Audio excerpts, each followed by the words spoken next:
Praise the lord. దేవుని పరిశుద్ధ నామమున ఈ ఉదయకాల సమయంలో చేరి వచ్చిన ప్రతి దైవ జనాంగానికి మన ప్రభు మన రక్షకుడైన యేసుక్రీస్తు వారి యొక్క శ్రేష్టమైన నామములో మీ అందరికీ శుభాభివందనములు.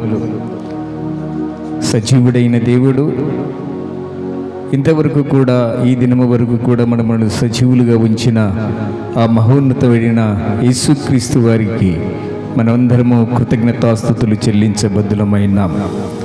ప్రియ దైవ జనాంగమా, మనమందరము యోబు పత్రికలు యోబు గ్రంథములు అంటాడు, మనమందరము నిన్నటి వారిమి ఉన్నాము అన్నాం. నిన్నటి వారిమి అంటే ఈరోజు మనకు గ్యారెంటీ లేదు అని అర్థం. నిన్నటి వారము మనము అంటే గతించిన దినాన్ని వరకే మనము లెక్కలో పెట్టుకోవాలి. కారణం ఏమిటంటే ఈరోజు సమయము 11:43 అయింది. 12 గంటల వరకు మనం బ్రతుకుతామో లేదో మనకు తెలియదు. ఇంకా ఈ దినమంతా చాలా సమయం ఉంది. మనమందరము నిన్నటి వారిమే. గతించిన దినమును మనకు లెక్కలోకి వస్తుంది, ఈ దినము మాత్రం మనకు లెక్కలోకి రాదు. మనమందరము నిన్నటి వారిమే. మనుషులమైన మనము, ప్రతి మనుష్యుడు కూడా ఈ భూమి మీద ఉన్న నాసికారంధ్రములో జీవవాయువు కలిగిన ప్రతి మనుష్యుడు కూడా మనమందరము నిన్నటి వారము అని మనము గుర్తిరగాలి. ఈరోజు ప్రియ దైవ జనాంగమా, ప్రతి మనుష్యుడు సృష్టించిన సృష్టికర్తను మరచి సృష్టిని పూజిస్తూ ఉన్నాం, సృష్టిని ఆరాధిస్తూ ఉన్నాం. ఈరోజు మీకు ఒక వ్యక్తిని పరిచయం చేస్తాం. ప్రియ దైవ జనాంగమా, మహారాష్ట్ర పట్టణములో ఒక వ్యక్తి బ్రాహ్మణోత్తముడు, అంటే బ్రాహ్మణోత్తముడు. కులములలో అధికమైన కులాన్ని మనము, అధికమైన కులం ఏంటి అంటే బ్రాహ్మణ కులము అని అంటాం. ఒక బ్రాహ్మణ కులానికి చెందిన ఒక వ్యక్తి, అతని పేరే నారాయణ్ వామన్ తిలక్. ఏం పేరు? నారాయణ్ వామన్ తిలక్. 1895 సంవత్సరంలో జరిగిన ఈ కథను, ఈ జరిగిన ఈ నిజాన్ని మనమందరము ఈ దినము జ్ఞాపకం చేసుకోవాలి. మహారాష్ట్ర పట్టణములో ఆ వ్యక్తి, మనమందరము దేనికోసము పరిగెడుతూ ఉంటాం. కోటి విద్యలు కూటి కొరకే అంటాం కదా. ఈ జానెడు కడుపు కోసం మానవుడు తప్పించిపోతూ ఉంటాడు. కానీ ఆయన జీవితంలో ఒక అన్వేషణ బయలుదేరింది. సత్యాన్ని అన్వేషించాలని, నిజమైన దైవము ఎవరు అని ఒక అన్వేషణలో పడ్డాడు. ప్రతిదినము ఇదే చింత కలిగి బ్రతుకుతున్నాడు ఆయన. అనేక మత గ్రంథాలు చదివాడు, అన్ని గ్రంథాలు చదివాడు, కానీ బైబిల్ గ్రంథాన్ని ఇంకనూ ఆయన పఠనము చేయను ప్రారంభించలేదు. ఒకరోజు ఇలాగే చింతాక్రాంతుడై పూనాకు బయలుదేరుతూ ట్రైన్లో ప్రయాణం చేస్తున్నాడట. ఒక మిషనరీ ఆ యొక్క ట్రైన్లో ప్రయాణం చేస్తూ బైబిల్ చదువుతున్నాడు. ఈయన ఆ బైబిల్ చదువుతున్న వ్యక్తిని చాలా హీనంగా, అవహేళనగా చూస్తూ, ఆయన కొంచెం పరిహాసంగా చూస్తూ దూరంగా, రే మీరు అంటరాని వారు, ఇలాంటి వారిని మనము దగ్గర కూర్చోకూడదు, అంటరాని వారు, ఈ బైబిల్ అనేది అంటరానితనముది, తెల్లోళ్ళది, బ్రిటిష్లది, అమెరికా వాళ్ళది అని ఆయన కొంచెము దూరంగా కూర్చొని చూస్తూ ఉన్నాడు. ఆ వ్యక్తిని గమనించిన మిషనరీ దగ్గరికి వెళ్ళి, అయ్యగారు మీ పేరేంటి? నారాయణ్ వామన్ తిలక్. మేము బ్రాహ్మణోత్తలము, కొంచెం దూరముగా ఉండి మాట్లాడండి. సరే మంచిదయ్యా. ఈ అనేక గ్రంథాలు నీవు చదివినావని నేను విన్నాను, కానీ ఈ బైబిల్ గ్రంథం కూడా ఒకసారి చదువు అన్నప్పుడు ఆ బైబిల్ గ్రంథం ఆయన చేతికి ఇచ్చినప్పుడు ప్రియులారా విసిరి పారేశాడు ఆ బైబిల్ను. ఆ ట్రైన్లో ప్రయాణం చేస్తున్న వారందరూ, అయ్యా నీకు ఇష్టం లేకపోతే వద్దని చెప్పు,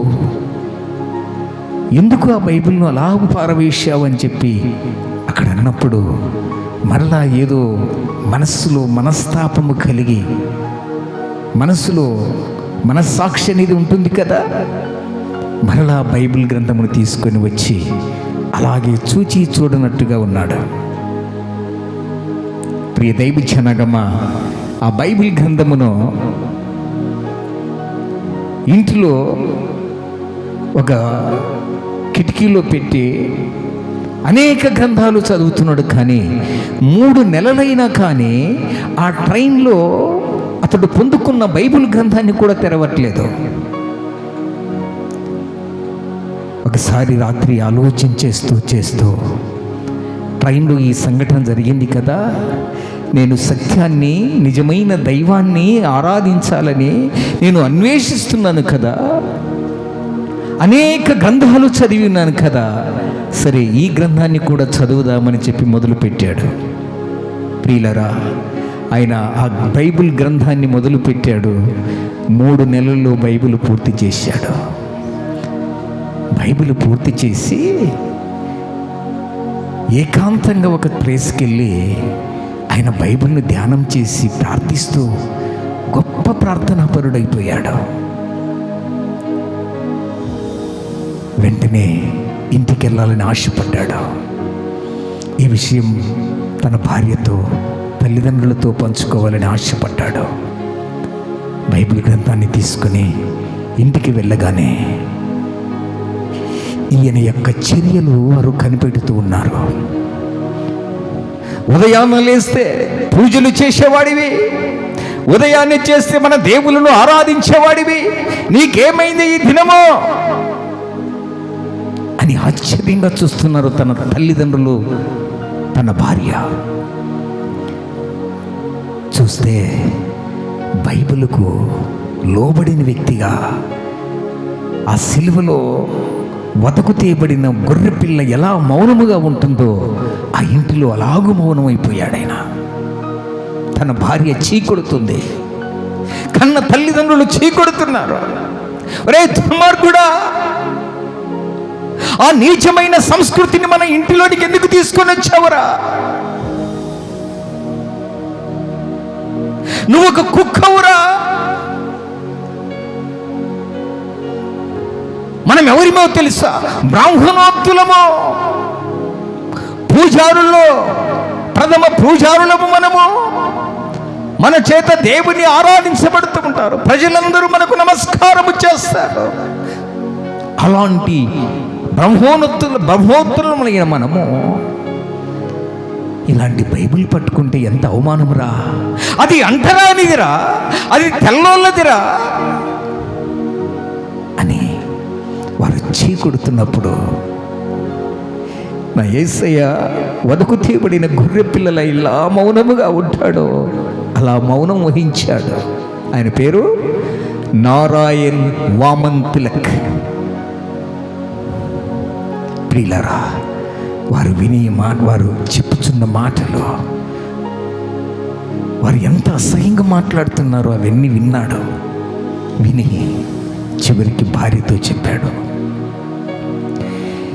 ఎన్నో గ్రంథాలు నేను చదివాను, కానీ దైవత్వం అనేది యేసుక్రీస్తు యొక్క శరీరములో సంపూర్ణమై ఉన్నదని నేను విశ్వసించాను. అందుకే యేసు ప్రభువును నేను సొంత రక్షకుడిగా అంగీకరిస్తాను. నాతో నీవు నా భాగస్వామివి గనుక నీవు నాకు సహకరించి దేవుని యొక్క పరిచర్యలో నీవు అలనాడు నోవాహుకు తన భార్య ఎలాగూ సహకరించిందో, అలనాడు ఆదాముకు సాటి అయిన సహాయము ఎలాగూ అందించగలిగిందో అవ్వమ్మ, అలాగే నీవు నాకు సహాయము చేస్తే భూమిని తలకిందులుగా చేసి ఈ యొక్క మహారాష్ట్ర పట్టణంలో దేవుణ్ణి గొప్పగా ప్రకటించగలుగుతాం.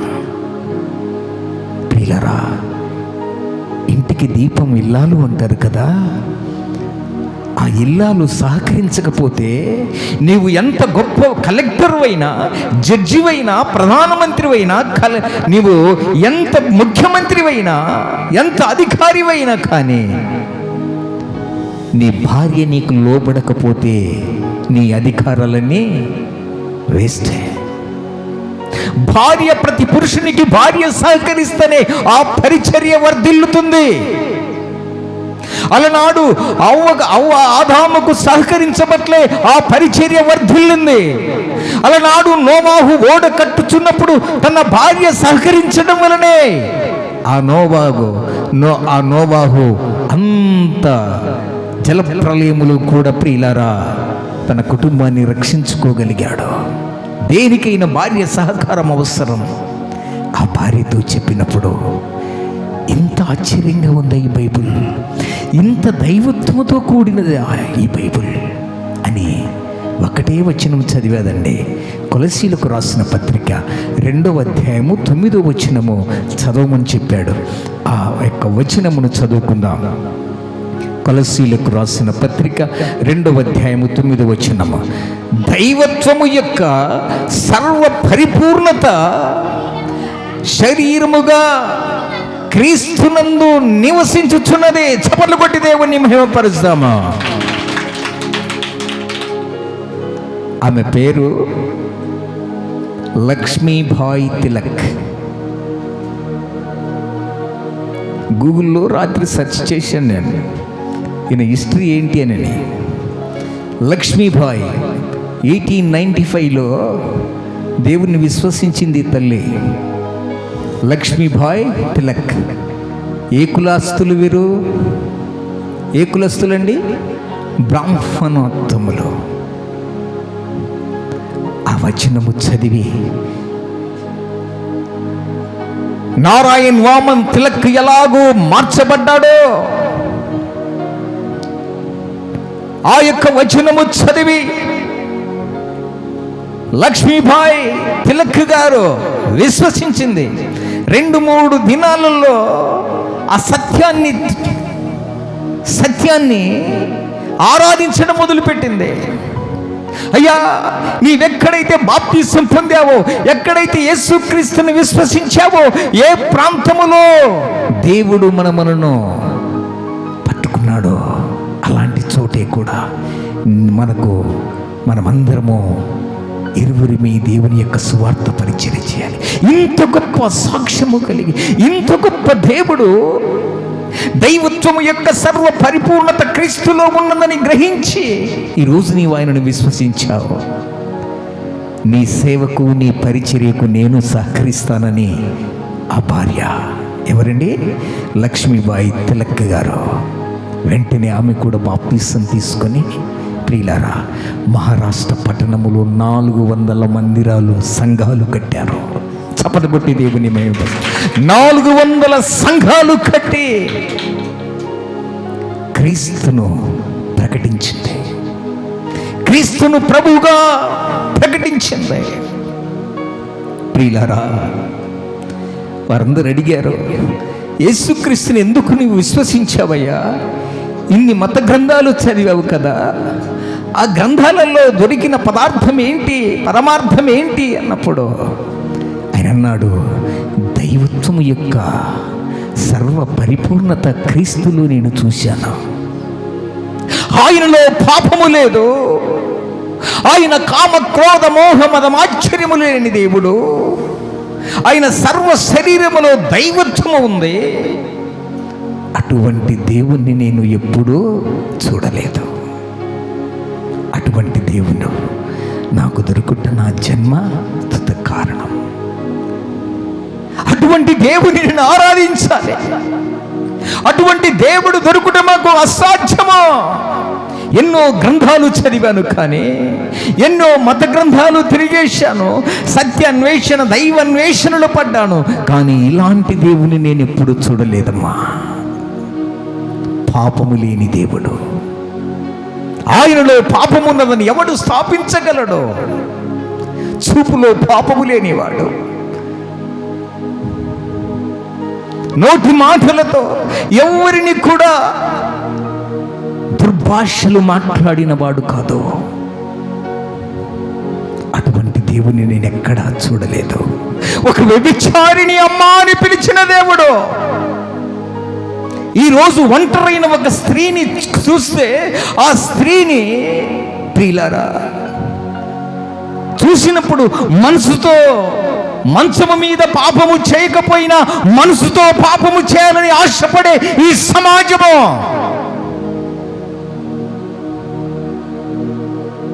చూపుల్లో కానీ నోటి మాటల్లో కానీ ఆయన పాపము చేయలేదని నేను బైబిల్ గ్రంథములో చూశాను. ఆయన అటువంటి దేవుడు దొరుకుట మా అదృష్టం అని భావించి మేము ఆరాధిస్తున్నాం. క్రీస్తునందు ప్రియ దైవ జనాంగమా, ఒక వ్యక్తి రాత్రుల్లో ఒక ఇంటికి వెళ్ళి ఒక 5 లక్షలు దొంగతనం చేశాడు అనుకో. 5 లక్షలు దొంగతనం చేసుకొని వెళ్తూ ఉన్నాడు. దారిలో ఒక భిక్షాధికారి అమ్మా ఆకలి, అనేక దినాల్లో నేను కడుపు మంట కలిగి బ్రతుకుచ్చు ఉన్నాను అనే వేదనతో ఆ భిక్షగాడు కేక పెడుతూ ఉన్నప్పుడు ఈ 5 లక్షలు దోచుకొని వెళుతున్న ఈ దొంగ ఆ యొక్క భిక్షగాని మీద కరుణ చూపి, ఇదిగో తీసుకోరా 1 లక్ష రూపాయలని పారేశాడు. వాని అబ్బ సొమ్మ వాట్సమ్మ ఎక్కడో దొంగతనం చేసుకొని వచ్చింది, ఇచ్చాడు. అప్పుడు ఆ భిక్షగాడు ఈ 1 లక్ష రూపాయలు ఇచ్చిన వ్యక్తిని ఏమంటాడండి? ఆపదల్లో ఆదుకున్న వాడిని ఏమంటారు? దేవుడవయ్యా నువ్వు. ఏమంటారు? దేవుడవయ్యా నువ్వు. సమయానికి సహాయం చేసిన వ్యక్తులను దేవుడిగా పోల్చుతూ ఉంటాం. అంటే ఆయన దేవుడు కాదు. నీకు సహాయము చేసిన వ్యక్తి ఒక ఇంటిలో దొంగతనము చేసుకొని వచ్చి నీకు 1 లక్ష రూపాయలు ధారాళంగా ఇచ్చాడు. ఆ వ్యక్తి దొంగనే ముద్ర ఉంది అతనికి. సహాయము చేసిన వ్యక్తిని నీవేమంటున్నావు? దేవుడవయ్యా నీవు. దొంగను దేవుడిగా చిత్రీకరించింది ఈ లోకం. ఒక దొంగను దేవుడిగా చిత్రీకరిస్తున్నాము. భార్యాభర్తలలో భార్య అంటది కదా, నా పతియే ప్రత్యక్ష దైవము. పతి అంటే ఎవరో తెలుసా? భర్త. దైవంగా భావిస్తుంటాము. ఆ పతికి ఉదయాన్నే లేస్తే నమస్కారం చేసుకోవాలట. భక్తి. దేవుని మీద కూడా ఉండదంత భక్తి. భర్త మీద పతియే దైవము అని భావించే ఈ లోకం ఒక మానవుణ్ణి, ఒక వస్తువును, ఒక జంతువును, ఒక పశువును, అక్కడ కనపడుతున్న కీబోర్డును, కనపడుతున్న కుర్చీని, కనపడుతున్న టేబుల్ను, వీటన్నిటిని వస్తువులనే దేవులుగా పిలిచే మానవుడు దేవుడంటే ఎవరో తెలుసుకొని భ్రమలో ఉన్నారు. ఒక దొంగను దేవుడిగా మార్చారు. ఒక మానవుడు ఆమెకు సహకారిగా ఉన్నట్టుకు తన భర్తను ఏమంటుందా? ఆ చెల్లి, నా భర్తే పతియే ప్రత్యక్ష దైవము అంటుంది. భర్తను దైవంగా భావిస్తుంది. ఆయన దేవుడైతాడా? ఈరోజు సమాజం ఎటుపోతుంది? ప్రియ దైవ జనాంగమా, భర్తే దేవుడైతే భర్తను దేవుని స్థానంలో కూర్చోబెట్టకూడదు. జంతువులను, పశువులను మనం ఎందుకు దేవుళ్ళని ఆరాధిస్తూ ఉన్నాం? సృజించిన దానిని పట్టుకొని సృజించిన దానిని పట్టుకొని మనము దేవుడు దేవుడు అంటున్నాం. వాటిని సృష్టించిన సృష్టికర్తను మరచి ఈరోజు సృష్టిని ఆరాధిస్తూ ఉన్నాం. రోమీలకు రాసిన పత్రిక 1వ అధ్యాయము 20వ వచనం. రోమీలకు రాసిన పత్రిక 1వ అధ్యాయము 20వ వచనం. ఆయన అదృశ్య లక్షణములను అనగా నిత్య శక్తియు దేవత్వమును జగత్తి ఉత్పత్తిని మొదలుకొని సృష్టింపబడిన వస్తువులను ఆలోచించుట వలన తేటపడుతున్నవి కనుక వారు నిరతురులై ఉన్నారు. మరియు వారు దేవునిని ఎరిగియు ఆయనకు దేవునిగా మహిమపరచబడలేదు, కృతజ్ఞతాస్తుతులు చెల్లింపలేదు, కానీ తమ వాదముల యందు వ్యర్థులైరి. వారు అవివేక హృదయము అంధకారమాయను, తాము జ్ఞానులమని చెప్పుకొనుచు బుద్ధిహీనులైరి.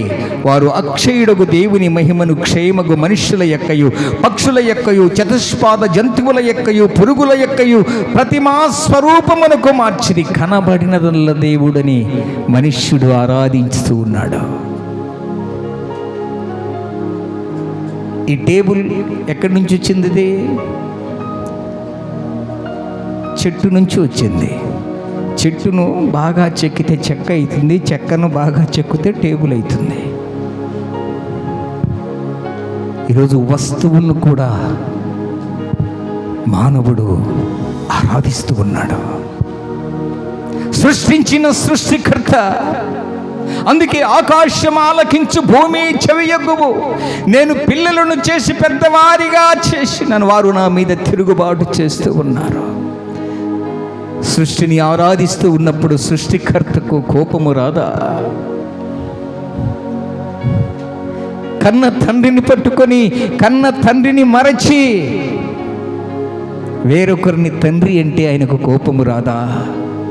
అందుకే భూమికి నీ ఆకాశమునకు ఆయన అడుగుచున్నాడు, భూమి చెవియొగ్గు. ఈ సృష్టిలో వీటన్నిటినీ కలుగును గాక అంటే కలిగావే. మనిషిని మాత్రం నా చేతిలో చెక్కుకున్నాను, నా చేతిలో నా స్వరూపమందు చేసుకున్న మానవుడు ఈరోజు సృష్టిని ఆరాధిస్తూ ఉన్నాడు. సృష్టికర్తను మరచి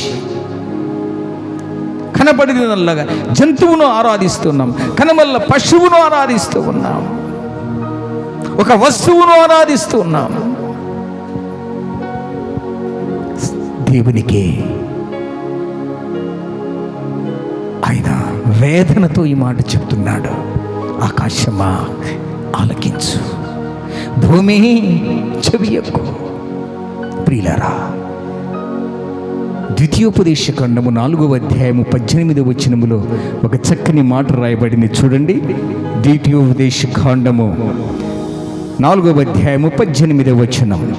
నేల మీద ప్రాకు ఏ పురుగు ప్రతిమనైనను, భూమి క్రిందనున్న నీళ్ళ యందలి ఏ చేప ప్రతిమనైనను, అతడు ప్రతిమ గాని మగ ప్రతిమను కాని ఏ స్వరూపమున కలిగిన విగ్రహమును మీరు మీ కొరకు చేసుకునబడుకున్నట్లు ఆకాశం వైపు కన్నులెత్తి సూర్య చంద్ర నక్షత్రములైన ఆకాశ సైన్యమును చూచి మరలు కొల్పబడి, నీ దేవుడైన యెహోవా సర్వాకాశము క్రిందనున్న సమస్త ప్రజల కొరకు పంచిపెట్టబడిన వాటికి నమస్కరించి వాటిని పూజింపకుండునట్లు మీరు బహు జాగ్రత్తగా పడుడి అంటాడు. సూర్యుడు చంద్రుడు ఇవన్నీ ఏమట మానవుల కోసం పంచిపెట్టబడ్డాయండి. గిఫ్ట్గా ఇచ్చాడు దేవుడు మనకు. పగలును ఏలుటకు సూర్యుడిని, రాత్రిని ఏలుటకు చంద్రుణ్ణి. సూర్యుడిని చంద్రుణ్ణి మనకు దేవుడు మానవుల కోసం పంచిపెట్టబడ్డాయి. ఇది ఎవరి సృష్టి? కలుగును గాక అంటే ఆయన నోటి మాట ద్వారా కలిగాయి. సూర్యుడు, చంద్రుడు, భూమి, ఆకాశం, ఆకాశములో ఉన్న నక్షత్రములు సర్వము ఆయన నోటి మాటతో అవును గాక, కలుగును గాక అంటే కలిగినవే. ఇప్పుడు మానవుడు ఏం చేస్తున్నాడండి? కల్దీయులు అబ్రాము గారు నివాసము చేస్తున్న పట్టణము, కల్దీయుల పట్టణము, వారి తల్లిదండ్రులు చిన్నప్పటి నుంచి వారు భయభక్తి కలిగిన వారు, పూజారులు. వారి తండ్రి ఆ గుడిలో పూజారి తత్వం చేసేవాడు. వారు ఏ దేవుణ్ణి ఆరాధించేవారో తెలుసా? కల్దీయులు చంద్రుణ్ణి ఆరాధించేవారు. ఐగుప్తీయులు 430 సంవత్సరములు ఇశ్రాయేలు ప్రజలు బానిస బ్రతుకు బ్రతికారు. అక్కడ ఐగుప్తీయులు ఏ దేవుణ్ణి ఆరాధించేవారో తెలుసా? సూర్యదేవుణ్ణి నమస్కారము చేసేవారు. అందుకే అంటుంది బైబిల్ గ్రంథం, సూర్యుడు, చంద్రుడు, నక్షత్రములు, భూమి, దందులో ఉన్న ప్రకృతి సమస్తము నేను నా మాట ద్వారా పలికించి కలుగునుగాక అంటే కలిగావి. ఇప్పుడు మానవుడు ఏం చేస్తున్నాడంట? ఉదయాన్నే లేస్తే సూర్య నమస్కారం పెడుతూ ఉన్నా. నేను మీకోసం పంచిపెట్టబడ్డాయి అవి. పగలు ఏలుటకు సూర్యుడినిచ్చాను, రాత్రి ఏలుటకు చంద్రుడినిచ్చాను, నక్షత్రాలను ఇచ్చాను, భూమినిచ్చాను. ఏ ఆధారము లేనప్పుడు, మానవునికి ఏ ఆధారము లేనప్పుడు భూమి మీద నివాసము చేయటానికి ఈ భూమి నాది, ఈ భూమి నాది అని ఇప్పుడు హత్యలు జరుగుతున్నాయి. అందుకే బైబిల్ అంటది, భూమి నాదే, బంగారము నాదే, వెండి నాదే, సమస్తం ఆయనదే.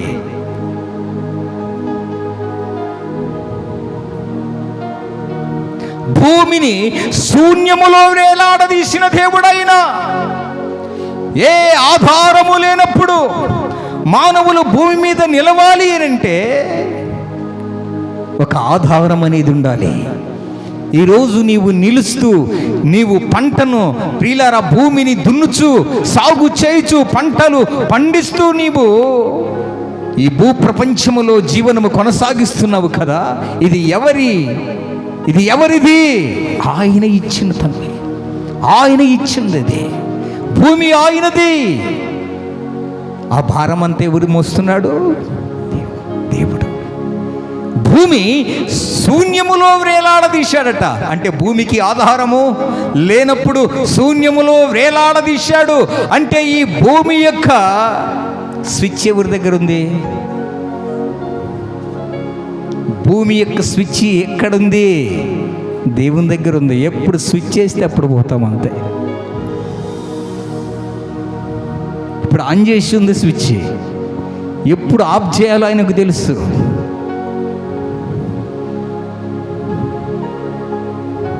దైవజనాంగమా, సృష్టికర్తను మరచి సృష్టిని పూజిస్తున్న మనము, కల్దీయులు చంద్రుణ్ణి ఆరాధించేవారు, ఐగుప్తీయులు సూర్యుని ఆరాధించేవారు. అంటే ఏంటి?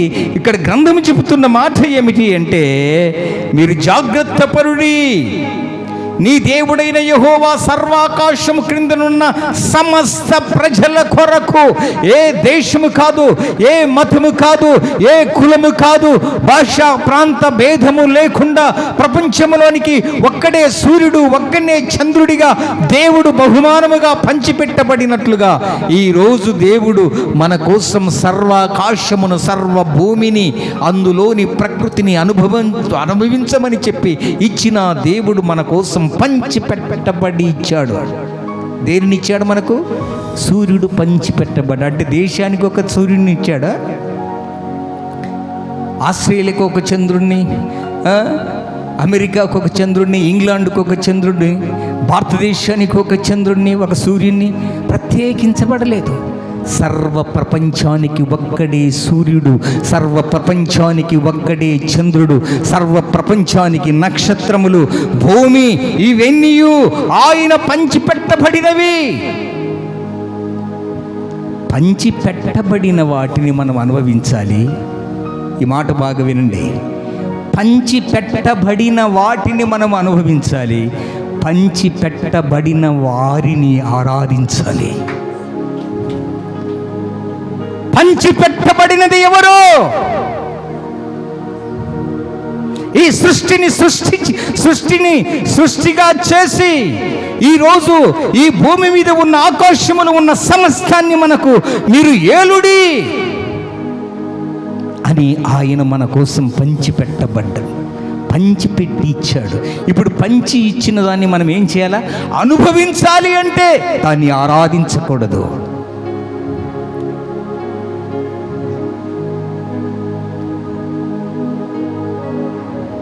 వీరేం చేశారు? సూర్యుడిని చంద్రుణ్ణి ఆరాధిస్తూ ఉన్నారు. కన్న తండ్రిని మరచి ఇంకొక వారిని, రోడ్డున పోయేవారిని నాన్న అంటే తండ్రికి కోపం రాదా?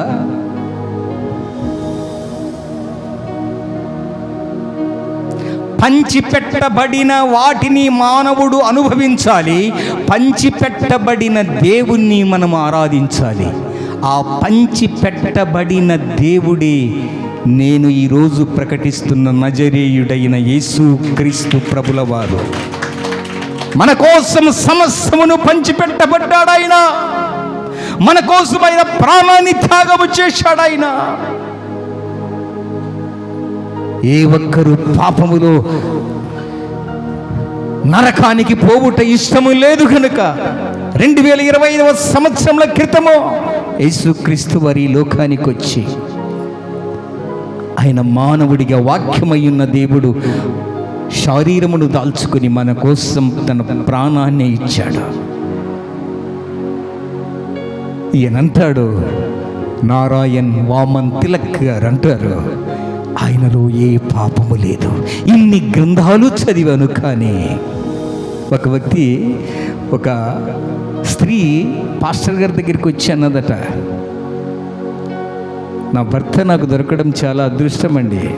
అంటే వేళాకోళంగా అపహాస్యంగా అంటుంది. అమ్మా, నిజంగా నీ భర్త దేవుడేనమ్మా? అవును, దేవుడే నా భర్త. 4 ఇండ్లు ఉన్నాయి మా భర్తకి అన్నాడట. అవునా, 4 ఇండ్లు ఉన్నాయా? అంటే బాడకి ఇవ్వకపోయావా తల్లి? 3 ఇండ్లు, ఒక ఇంటిలో మీరుండి 3 ఇండ్లు బాగా జీవనము కొనసాగించుకోవచ్చు కదా అంటే ఆమె అన్నదట, అయ్యా 3 ఇండ్లు అంటే ఆయన కట్టినవి కాదయ్యా, ఆయన ఉంచుకున్న భార్యలంట. 4 ఇళ్ళు, ఆయన భార్య కాక ఇంకా 3 ఇప్పుడు ఆమె అంటుందట, భర్తకు విధేయురాలై ఉండి నీ భర్తనే నీకు శిరస్సు, భర్తకు శిరస్సు యేసు క్రీస్తు అయితే భార్యకు శిరస్సు పురుషుడంటావు కదా, బైబిల్ గ్రంథం చెబుతూ ఉంది కదా పాస్టర్ గారు. ఇప్పుడు నా భర్త 3 ఇండ్లు సంపాదించుకున్నాడు ఈ భూలోకములో, నేను 4వ ఇంటిలో ఉన్నాను. అటువంటి వానికి నేను శిరస్సుని ఆయన్ను ఆరాధించాలా? ఆయన భర్తని నేను పూజించాలా? ఆయన భర్తని నేను గౌరవించాలా? అర్థమైంది ఈ మాట?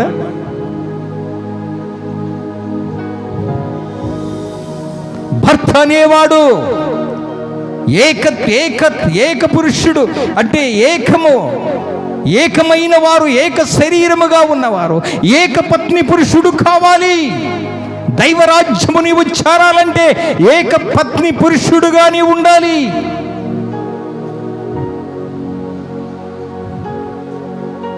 ఎన్ని ఇండ్లు సంపాదించుకున్నాడట భూలోకములో? 4 ఇండ్లు. అటువంటి వాణ్ణి భర్తగా అర్హత ఉందా? ఆరాధనలకు యోగ్యుడా? ఆ భార్య ఎంత వేదనతో చెప్పింది ఆ మాట, నన్ను విడిచి, సొంత భార్యని విడిచి పాపము చేస్తున్నాడయ్యా, ఇతన్ని ఏమంటారు అంటే ఆ పాస్టర్ గారు అన్నారట, బైబిల్ అమ్మా చెప్తుంది, మన ఆచారము కానిది ఆచరించుట ఏ వ్యభిచారమా? 3 4 కాపురము చేయడము దేవునికి ఇష్టము కాదమ్మా. ఇది మన ఆచారము కాదు, మన సంస్కృతి కాదు. అయితే ఈ లోకములో ఇంతమంది భార్యలతో ఉంటారు, ఇంతమంది భార్యలుగా ఉన్న వారిని మనం ఎందుకు ఆరాధించాలి? దేవుడు అనేవాడు ఆయన అంటాడు, ఎవరు? నారాయణ్ వామన్ తిలక్. ఆయనలో పాపము లేదు, ఆయనకు తల్లి లేరు, ఆయనకు తండ్రి లేదు. వాక్యమై ఉన్న దేవుడు శరీరమును దాల్చుకుని క్రీస్తు యొక్క శరీరములో దైవత్వము నేను చూశాను. ఈ భూప్రపంచములో అటువంటి మహాదేవుని నేను ఎప్పుడు చూడలేదు. ఎక్కడ చూసినా పాపము పరిపక్వమైపోయింది.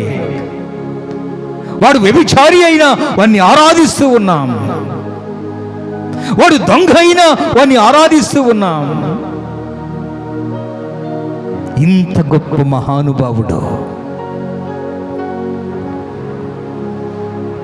అమెరికా దేశములో, ప్రియులారా, అమెరికా దేశములోనే మన యుగ పురుషులు భారతదేశాన్ని వేలిన స్వాతంత్ర సమరయోధులే, ప్రియులారా, యేసు ప్రభు గురించి కొనియాడబడ్డారు. ఆయన నిజముగా మా భారతదేశంలో పుట్టింటే నా రక్తముతో ఆయన పాదాలు కడిగేవాడిని. అటువంటి గొప్ప దేవుణ్ణి మనకు దొరికినందుకు చాలా సంతోషించాలండి. ఇంకను కులాలు, మతాలు, యేసుక్రీస్తు ఎవరికంట? అందరికీ ప్రభు. అపొస్తలుల కార్యములు 10వ అధ్యాయము 36వ వచనంలో అంటాడు కదా, యేసుక్రీస్తు అందరికీ ప్రభువు, కులానికి ఒక దేవుడు కాదు. ఈరోజు కులానికి ఒక పాస్టర్ అయ్యాడు. మాలోళ్ళ పాస్టర్ అట, మాదిగోళ్ళ పాస్టర్ అట. ఇట కులాలకు విభజించారు ఈ లోకములో. యేసుక్రీస్తు అందరికీ ప్రభు అంటే పాస్టర్ అయిన వాడు అందరి కులాలకు పాస్టర్ అయి ఉండాలా? పాస్టర్ అయిన వాడు అందరి కులాలకు పాస్టర్ అయి ఉండాలా? యేసుక్రీస్తు, నీవు ఆరాధిస్తున్న యేసుక్రీస్తు అందరికీ ప్రభు అయితే నీవెందుకు? ఎక్కడికి వెళ్ళినా నీవు రెండా మూడా? ఏంటయ్యా, ఒక పాస్టర్ దగ్గరికి అంటున్నాడట, పాస్టర్ గారు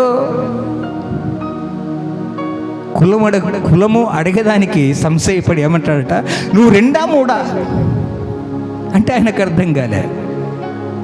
ఈ భాషలో చెప్తే నీకు అర్థం కాదులే, నువ్వు రిక్షా సైకిలా అన్నాడట.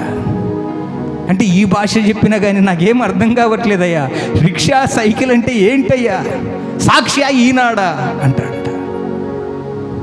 పాలా పెరుగా,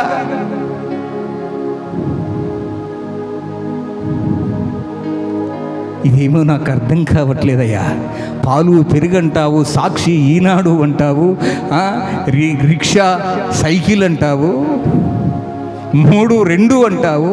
వీటిలో భావము నాకేమీ అర్థం కావట్లేదయ్యా. ఏమయ్యా, నీవు ఎన్నాళ్ళ నుంచి పాస్టర్గా చేస్తున్నావు? రిక్షా సైకిల్ అంటే తెలియదా? పాలు పెరుగంటే తెలియదా? సాక్షి ఈనాడంటే తెలియదా?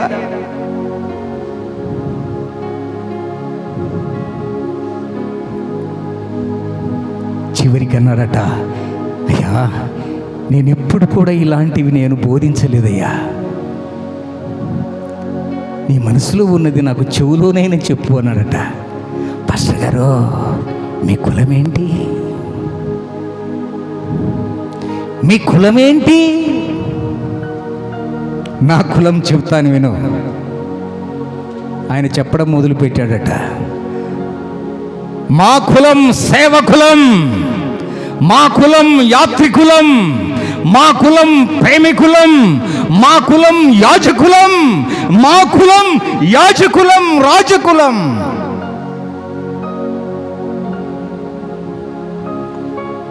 భూమి మీద ఉన్న యేసుక్రీస్తు రక్తములో కడగబడిన ప్రతి వానికి కూడా కులాల కుంపట్లు రగిలిపోతూ ఉన్నాడు. యేసుక్రీస్తు రక్తములో కడగబడిన ప్రతి వాడు కూడా కులము అని ఎప్పుడు కూడా మీ నోటికి రానివ్వకూడదు. అది దుర్భాష లాంటిదే. అగ్ర కులాలలో నీవు పుట్టినా కానీ యేసయ్య రక్తములో కడగబడిన తర్వాత, నీవు యేసు రక్తములో కడగబడిన తర్వాత నీవు యాజకుడవు, రాజవంశములో చేరిన వాడువు, యూదా గోత్రములో చేరబడిన వాడువు, నీవు సేవకుడవు, ప్రేమికుడవు, యాత్రికుడవై ఉన్నావు. కానీ నీ కులము చర్చిలలో రాకూడదు. యేసుక్రీస్తు అందరికీ ప్రభు అని ప్రకటిస్తావు, కానీ పాస్టర్ ఎందుకయ్యా? కులానికి ఒక పాస్టరా?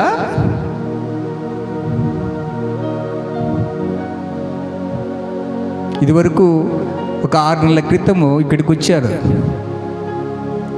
మాల మహానాడు అధ్యక్షుడిగా ఉండండి మీరు, మాల మహానాడు అధ్యక్షుడిగా మీరుండండి, ఇక్కడ మన కులాలందరినీ ఒకటి చేయండి అని అన్నాడు. నేను ఒకటే మాట చెప్పాను, మా చర్చిలలో కులాలు ఉండవు, మా చర్చికి వచ్చే వాళ్ళకు కులం అనేది ఉండదు. అన్ని కులాలను మేము ప్రేమిస్తాం, అన్ని కులాల వారు మన చర్చికి వస్తారు. క్రీస్తునందు ప్రియ దైవ జనాంగమా, పాలు పెరుగు అంటే మాల మాదిగట, సాక్షి అంటే 2 అక్షరాలు కదా, సాక్షి అంటే మాల అంట, ఈనాడు అంటే మాదిగట.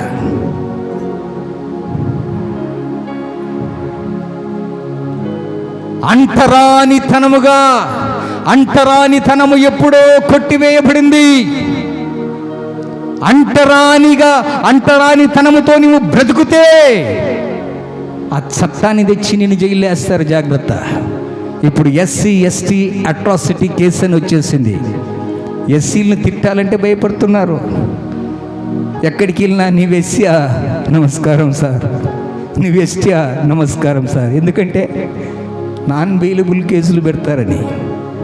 ఈ చట్టాన్ని తెచ్చిన వారు ఎవరో తెలుసా? డాక్టర్ బాబాసాహెబ్ అంబేద్కర్ గారు. అగ్రకులాల వారు మండిపోతూ ఉన్నారు ఈ కులాలను చూసి. కానీ ఆయన ఆశయం ఏంటో తెలుసా? కులాలు మతాలు ఉండకూడదు, సమాజంలో అందరూ ఒకటిగా ఉండాలి.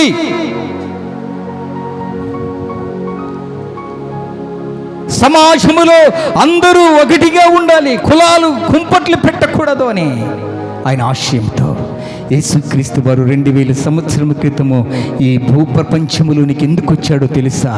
ఈ కులాల గోడను పగలగొట్టడానికి, ఈ అడ్డుగోడను పడగొట్టి ఆయన రక్తం ద్వారా మనందరినీ ఏకము చేయడానికి ఈ లోకానికి వచ్చాడు.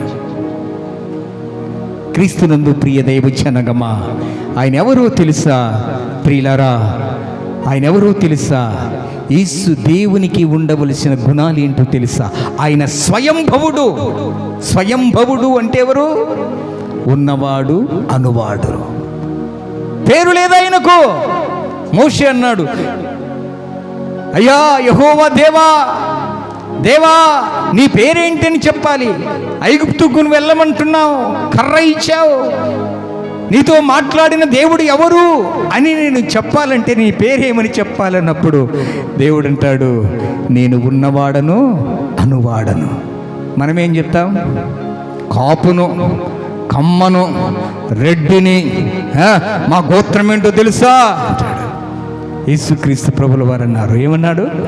నేను ఉన్నవాడను, అనువాడను. నేను ఉన్నతమైన కుటుంబంలో నుంచి వచ్చానయ్యా. ఈరోజు సాక్ష్యాలు చెప్తారు కొంతమంది, అగ్రవర్ణములో నుంచి నేను రక్షింపబడ్డానయ్యా. నీదే కులం? అగ్రవర్ణుడివా?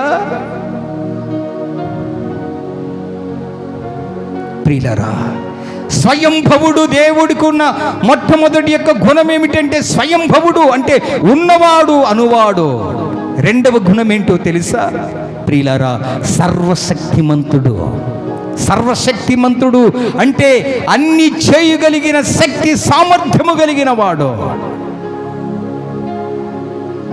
3వది సర్వజ్ఞుడు అంటాడు. సర్వజ్ఞుడు అంటే ప్రియులారా అర్థం ఏమిటి అంటే వర్తమానము తెలిసి ఉండాలా, భూత భవిష్యత్ కాలములు తెలిసి ఉన్నవారే ఆయనే సర్వజ్ఞుడు అంటాడు.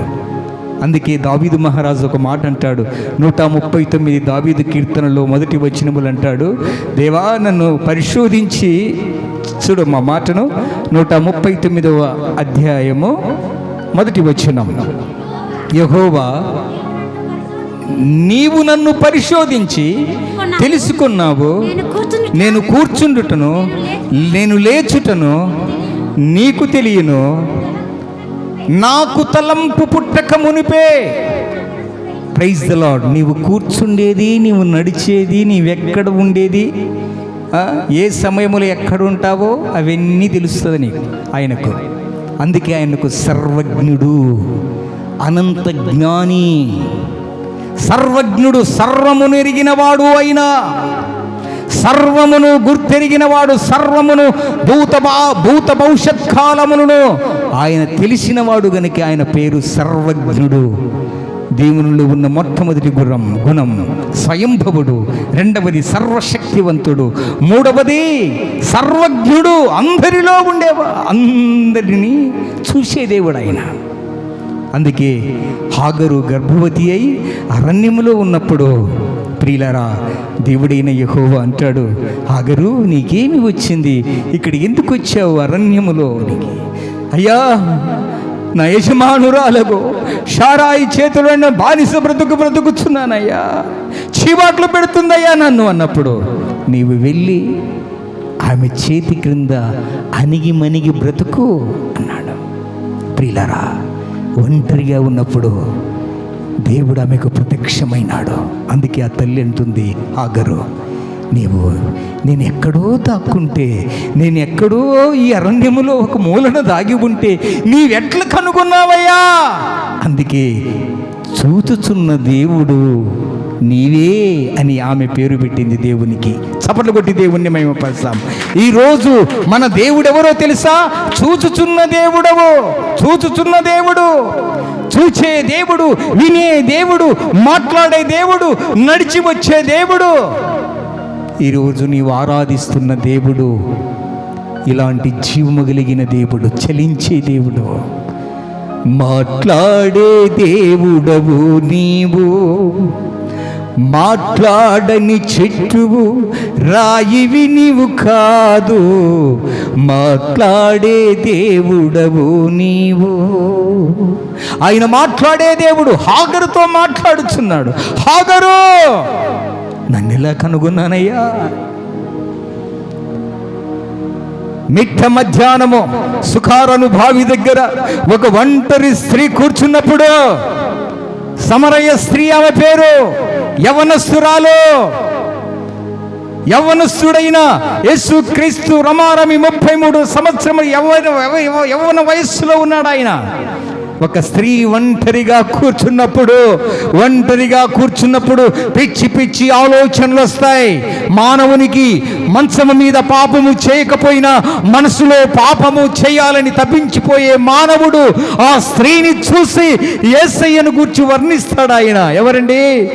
నారాయణ్ వామన్ తిలక్. ఆమెను అమ్మా అని పిలిచిన మహాదేవుడు అండి ఆయన. మమ్మా అని పిలిచాడు.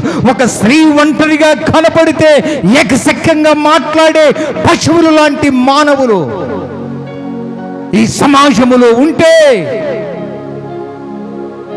ఈ సమాజములో, ఈ ప్రపంచములో అనేక దేవుళ్ళను నేను చూచాను. కానీ ఒక వ్యభిచారిని పట్టుకొని, ఒక ఒంటరిగా ఉన్న మహిళను అమ్మా అని పిలిచిన వాడు, నేను ఆరాధించే ఆ సర్వోన్నతుడైన దేవుడు, స్త్రీని ఎలా గౌరవించాలో ఆయన నేర్పాడయ్యా.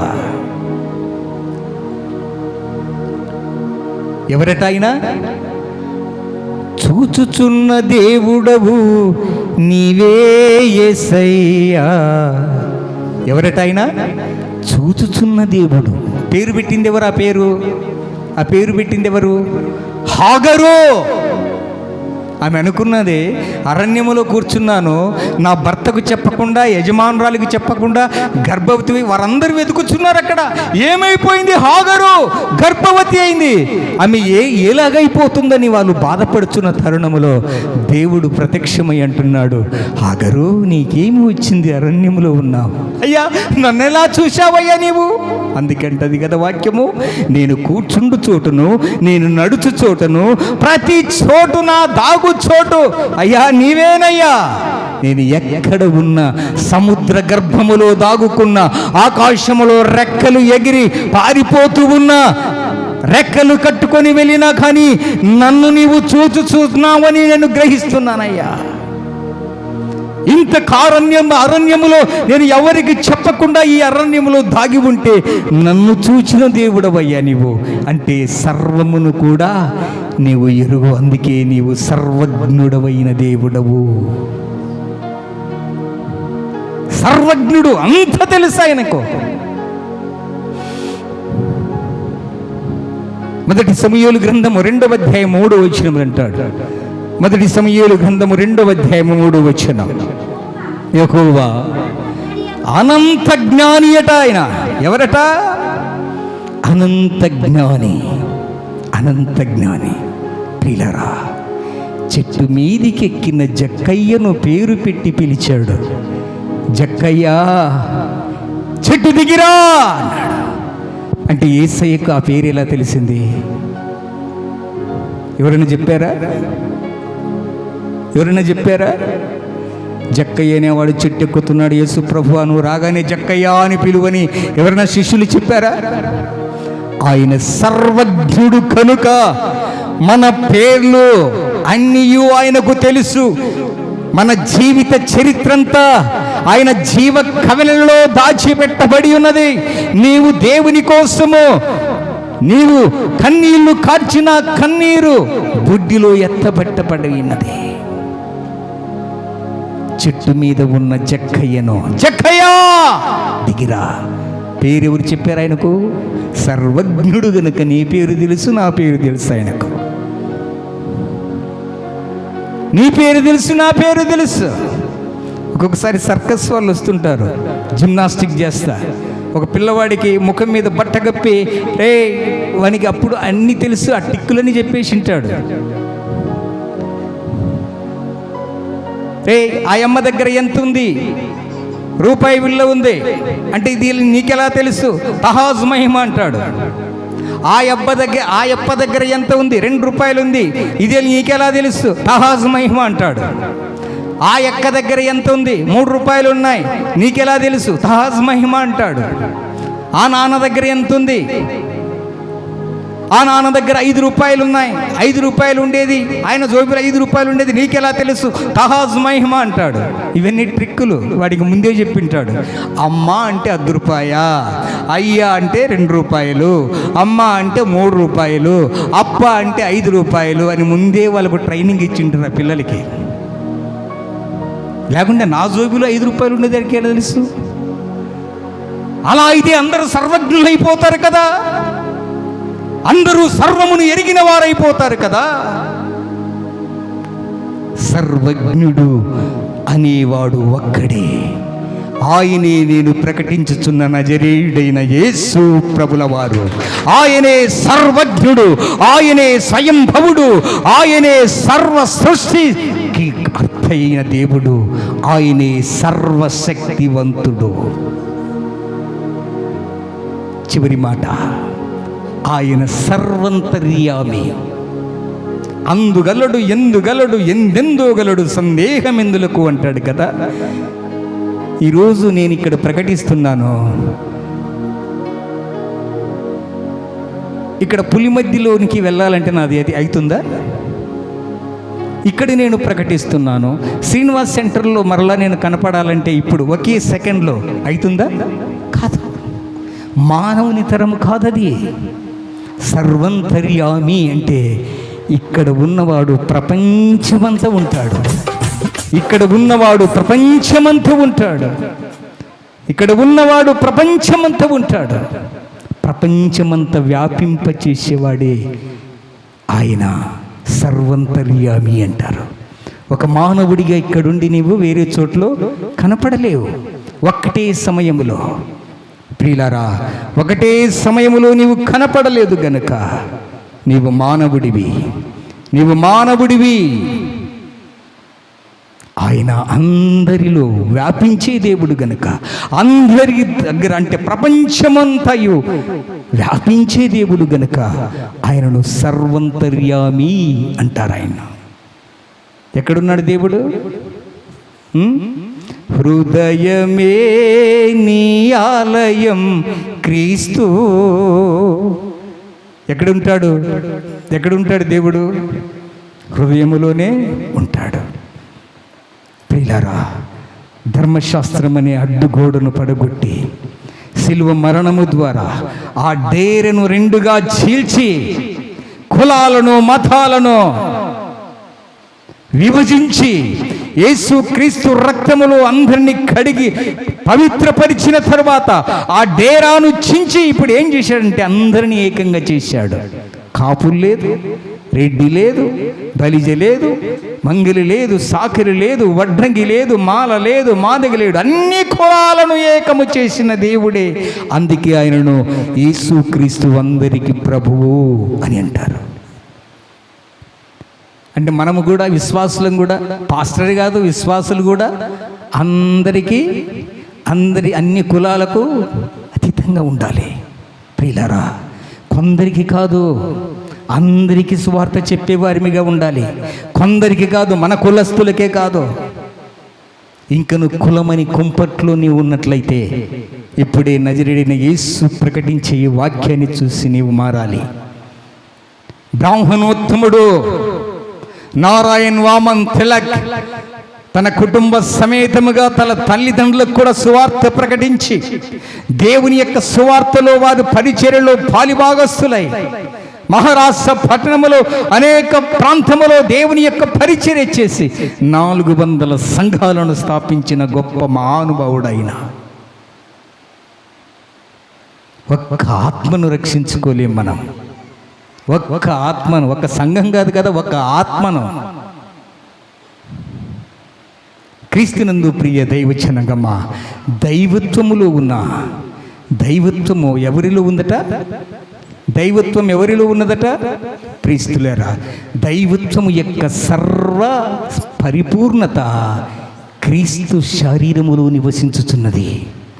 ఈ మాట బహు జాగ్రత్తగా వినండి. దైవత్వము యొక్క పరిపూర్ణత క్రీస్తు శరీరములో ఉన్నది. దైవత్వము, ఈ దైవత్వానికి అతీతముగా ఉండేది ఏంటంటే ప్రియులారా, ఒకటి రాక్షసత్వము. రాక్షసత్వం ఎలాంటిదో తెలుసా? మేలు చేసిన వారికి కీడు చేయడం, మేలు చేసేవారికి కీడు చేయడము, ఇది రాక్షసత్వము.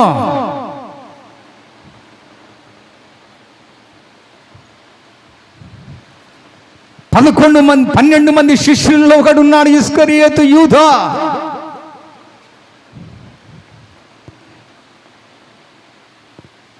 ఆయన పాత్రలో ఒక ముక్కను ముంచి ఆయనకి ఇవ్వగా ఆయన అంటున్నాడు, యేసు ప్రభుల వారు, వీడు ఒక సాతానుడు, వీడు నన్ను పట్టించబోతూ ఉన్నాడు. దేవుడు ఆయనకు ఉపకారము చేసాడే కానీ అపకారము చేయలేదు. 30 వెండి నాణెములకు ఆశపడి ఏం చేశాడండి?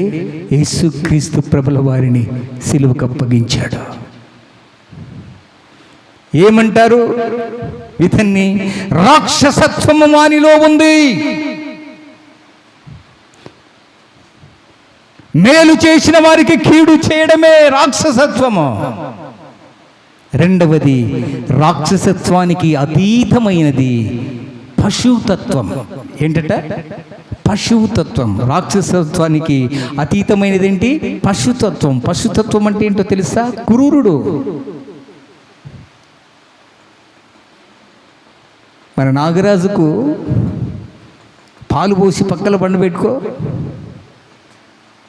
నాగరాజు తెలుసా? పాలు పోస్తాం, గుడ్లు పెడతాం, నువ్వు పక్కల బండి వేసుకొని జో జో అని జో కొట్టు. ఏం సుజాతమ్మ, జో కొట్టు. ఒక నెల పాలు పోయి గుడ్లు పెట్టు, బాగా మేపు ఆ నాగరాజుకి. ఏం చేస్తాడు తెలుసా? ఏం చేస్తాడు? వాని గుణమేంటి? కాటేయడమే. పశుతత్వం అంటే ఏంటో తెలుసా? క్రూర మృగాలుగా మారిపోయారు మానవుడిప్పుడు. పశువు స్వభావం వచ్చేసింది. పశువత్వం అంటే ఏంటో తెలుసా? వరుస వాయలు లేకుండా తిరగడం. అక్కెవరో, చెల్లెవరో, వదినెవరో, తల్లెవరో, తండ్రెవరో, ఇవన్నీ వరుసలు వాయలు విడిచే డబ్బు కోసం కకృతిపడి పిల్లలు తల్లిదండ్రులు తలను నరికేస్తున్నారు. క్రూరత్వము, పశువుతత్వం. వాయు వరుసలు మరిచారు. ఇదేంటి? పశువుతత్వం.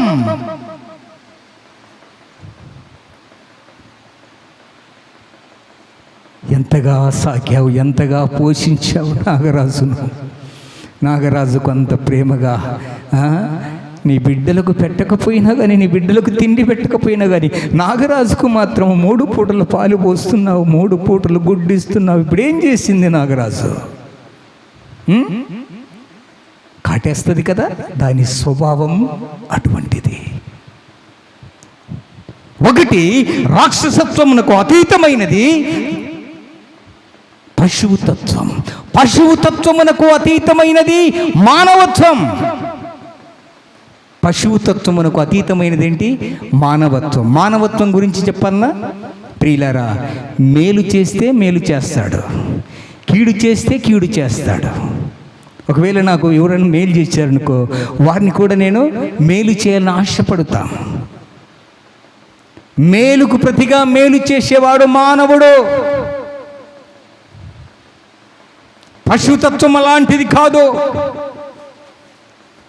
పాలు పోసిన వారినే కాటేయాలని చూసేది పశుతత్వం. రాక్షసత్వం అలాంటిది కాదు, మేలు చేసిన వారికే కీడు చేయడం. మానవత్వం ఎటువంటిదంటే మేలు చేసిన వారికి మేలు చేస్తాం, కీడు చేస్తే మరలా వానికి కీడు చేస్తాం. అంటే ఏంటి? దుష్ట శిక్షణ, శిష్ట రక్షణ. ప్రియ దైవ జనాంగమా, మొదటిది రాక్షసత్వము, రెండవది పశువుతత్వము, మూడవది మానవతత్వము, నాలుగవది దైవత్వము. దైవత్వంలో ఉన్న భావం ఏంటో తెలుసా? వాడు కీడు చేసినా కానీ వానికి మేలు చేసే గుణం. చప్పట్లు కొట్టరే. దైవత్వం అంటే మనకి ఇష్టం ఉండదా? వాడు కీడు చేసినా కానీ వాడికి మేలు చేసే స్వభావమే దైవత్వం. నేను ముగిస్తున్నాను ప్రియ దైవ జనాంగమా. ఆయన మేలు చేసే దేవుడు, ఆయన మేలు చేసే దేవుడు. కొరడాలతో కొట్టుచు ఉన్నా, ఆయన దేహము నాగల చాలవలే చీల్చబడుచు ఉన్నా, ఆయన ముఖం మీద ఉమ్మి వేస్తూ ఉన్నా, ఆయన వెంట్రుకలు పెరికి నీవు యూదుల రాజు అని దూషించేవారు ఎంతో మంది చుట్టుముట్టినా కానీ వదకు తీపడిన గొర్రె పిల్లల మౌనముగా వహించాడు ఆయన. ఆయన శరీరములో దైవత్వం ఉన్నది. దైవత్వము యొక్క సర్వ పరిపూర్ణత క్రీస్తు శరీరములో ఉన్నది. అందుకే ఆయన మౌనము వహించాడు. ఆయన ఎవరు? స్వయంభవుడు. ఆయన ఎవరు? సర్వ సృష్టికర్త. ఆయన ఎవరు? సర్వశక్తివంతుడు. ఆయన ఎవరు? సర్వజ్ఞుడు. ఆయన ఎవరు? సర్వంతర్యామి. అంత గొప్ప దేవుణ్ణి ఆయన ఇప్పుడు ఆరాధించక విడిచిపెడతాడా? ఎవరు ఆ వ్యక్తి? ఎవరు? నారాయణ్ వామన్ తిలక్. ఆయన గుణలక్షణాలన్నీ ప్రపంచానికి తెలిపాడు. ఆయన తోటి సహోదరులు, రక్త సంబంధికులు ఎంతమంది దూషించి అవహేళన చేసి అవమానపరిచినా కానీ వారందరూ క్రీస్తుని ఖడ్గముతో, క్రీస్తుని శాంతి మార్గములో వారినందరినీ నడిపించి 400 సంఘాలు ఈరోజు ప్రియులారా భూమి మీద యేసుక్రీస్తు యొక్క సంఘాలు కట్టి పరిచర్య చేస్తూ ఈరోజు సంఘాలు ప్రలాంగవుతున్నాయి. ప్రియ దైవ జనాంగమా, విని ఉన్న ఈ మాటలను వృధా చేయకు. గొప్ప సత్యవాక్కులో కులాలని రగిలిపోకో. కులాలని రగిలిపోకో. మనమందరము మనుష్యులమే. యేసుక్రీస్తు అందరికీ ప్రభు అయినా ఒక పాస్టర్గా నీవెందరికీ, కొందరికి నీ కులానికే పాస్టర్వా? నువ్వు యేసుక్రీస్తు రక్తములో కడగబడిన ఒక విశ్వాసివి. నీవు నీ కులస్తులకే విశ్వాసివా? ఈరోజే, ఈ క్షణమే నీ మనసులో ఉన్నది ప్రతిదీ కూడా నజరేయుడైన యేసుక్రీస్తు రక్తములో పాతి పెట్టబడునుగాక.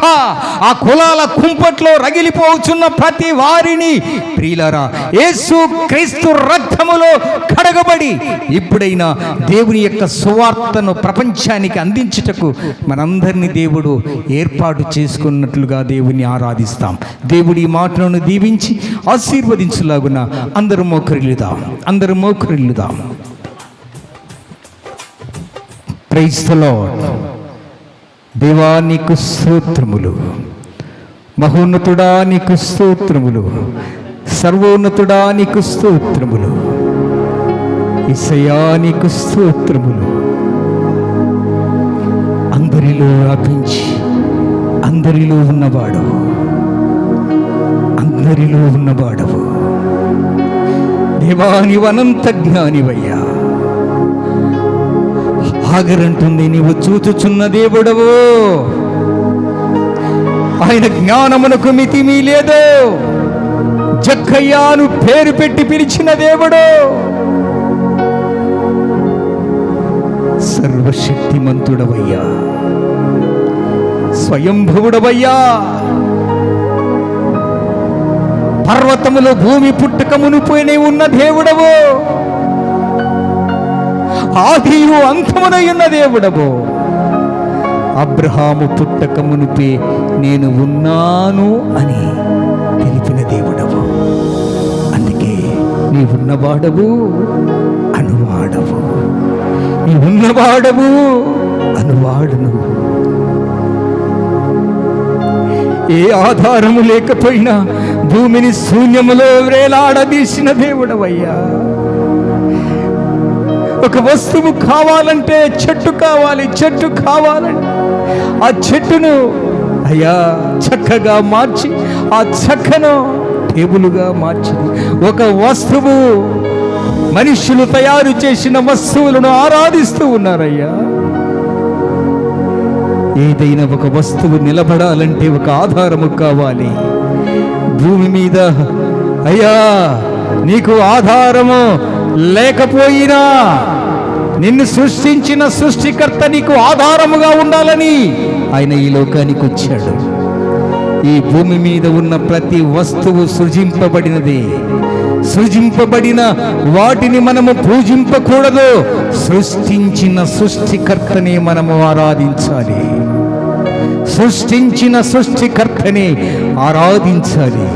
ఆయన ఎవరో తెలుసా? దైవత్వము యొక్క పరిపూర్ణత ఆయన శరీరములో ఉన్నది. ఆయనే నేను ప్రకటిస్తున్న ఈ నజరేయుడైన యేసు క్రీస్తు ప్రభుల వారు. ఆయన స్వయంభవుడు, ఆయన సర్వశక్తిమంతుడు, ఆయన సర్వజ్ఞుడు, సర్వము వ్యాపింపచేసేవాడు, సర్వంతర్యామి, భూత భవిష్యత్ కాల వర్తమానములు ఎరిగిన దేవుడు, నిన్ను నన్ను ఎరిగిన దేవుడు. నీవు కూర్చున్న చోటును, నడుస్తున్న చోటును, ఆకాశమునకు రెక్కలు కట్టుకొని ఎగురుచుచున్నా ఆయన నిన్ను చూచుచున్న దేవుడు, నిన్ను పరిశోధించే దేవుడు. ఆయన అనంత జ్ఞాని అని మరొక ఆయన జ్ఞానమును పొందటానికి, ఆయనను ఆరాధించడానికి ఈ మధ్యాహ్న కాల సమయంలో నేను ప్రేమతో ఆహ్వానిస్తూ ఉన్నా.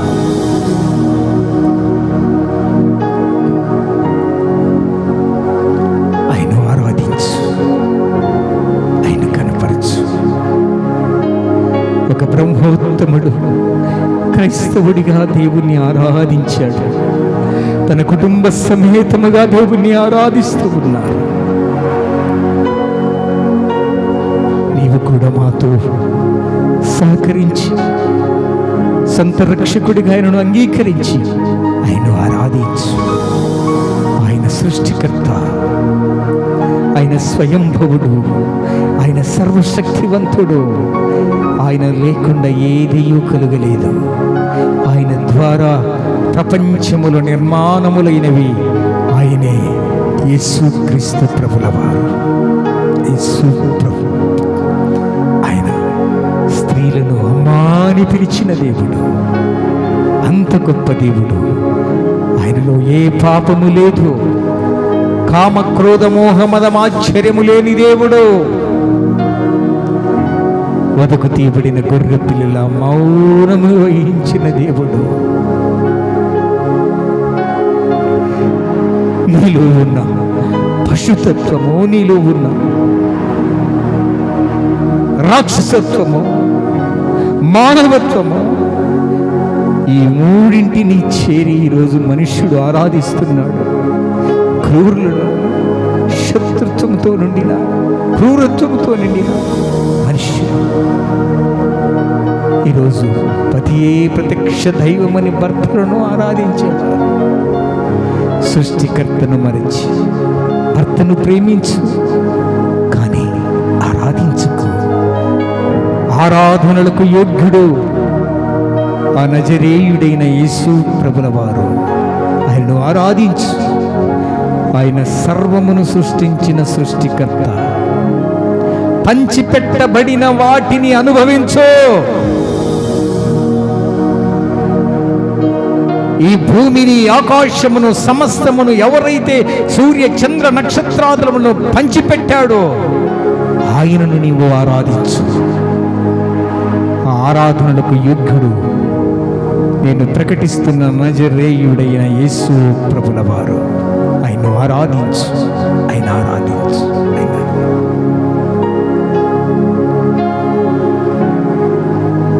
అందరిలో అతి శ్రేష్ఠుడా, అందరి స్తుతులకు పాత్రుడా, అందుకో మా స్తుతి మహిమా. హల్లెలూయా పాడెదను. అందరిలో అతి శ్రేష్ఠుడా, అందరి స్తుతులకు పాత్రుడా, అందుకో మా స్తుతి మహిమా. హల్లెలూయా పాడెదను. అందరిలో అతి శ్రేష్ఠుడా,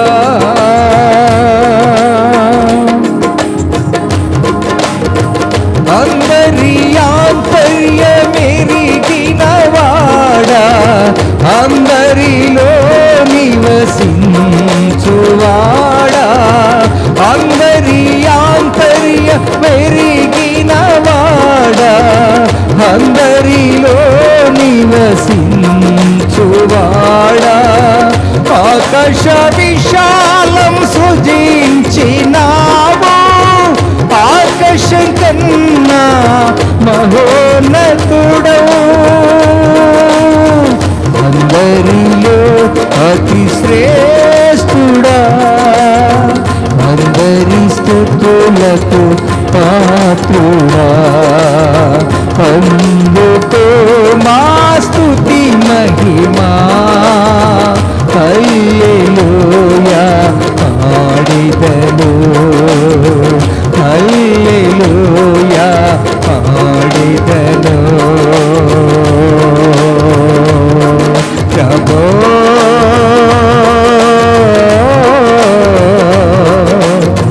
ప్రభో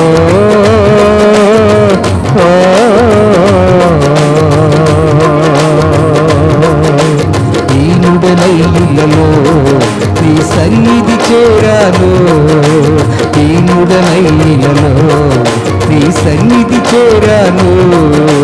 కరుణత నా దేవా రక్షించు మా దేవా, కరుణత నా దేవా రక్షించు మా దేవా. ప్రభో కరుణాల వాళ్ళ కావరావా, ప్రభో కరుణాల వాళ్ళ కావరావా,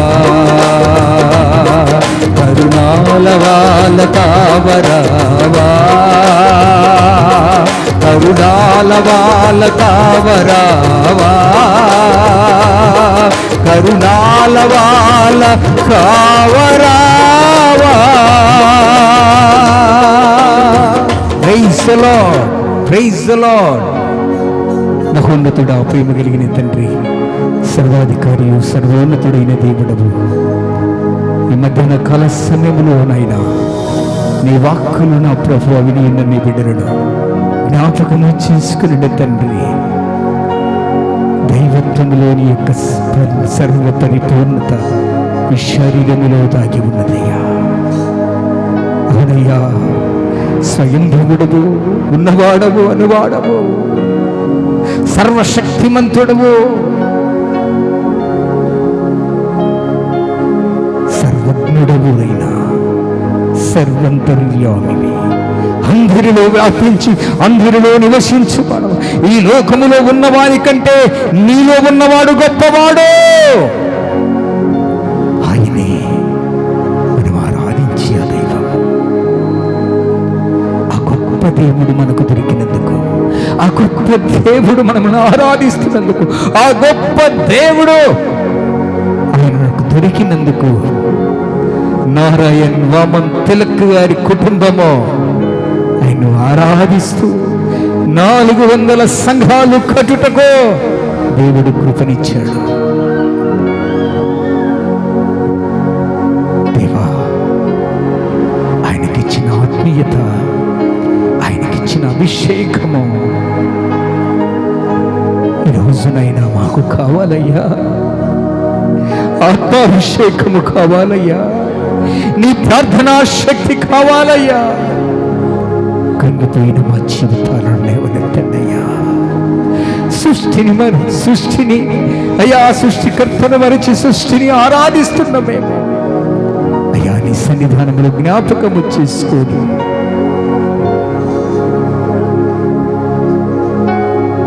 రాక్షసత్వము, పశువుతత్వము, మానవత్వము, దైవత్వము, ఈ 4 విషయాల్లో మేము నేర్చుకుని ఈ మాటలను కనువిప్పు కలిగి, జంతువులు దేవులు కాలేరు, క్రూరులు దేవులు కాలేరు అయ్యా, మానవులు దేవుళ్ళు కాలేరయ్యా. దేవుడనేవాడు దైవత్వములు సర్వ పరిపూర్ణత క్రీస్తులో ఉన్నదని గ్రహించి, ఆయన స్వయంభువుడు, సృష్టికర్త, సర్వశక్తివంతుడు, సర్వజ్ఞుడు, సర్వంతర్యామిని గుర్తిరిగి ఆయన లేకుండా ఏదీ కలగలేదు గనుక ఆయన్ను ఆరాధించటానికి నైనా ఈ శబ్దయంత్రము ద్వారా వింటున్న ప్రతి వారికి కనువిప్పు కలిగించాలని ఆశపడుతూ యేసు ప్రభువుని పరిశుద్ధమైన నామమున ప్రార్థించి అడిగి వేడుకుని నీ మేలులు పొందుచున్నాము తండ్రి. ఆమేన్.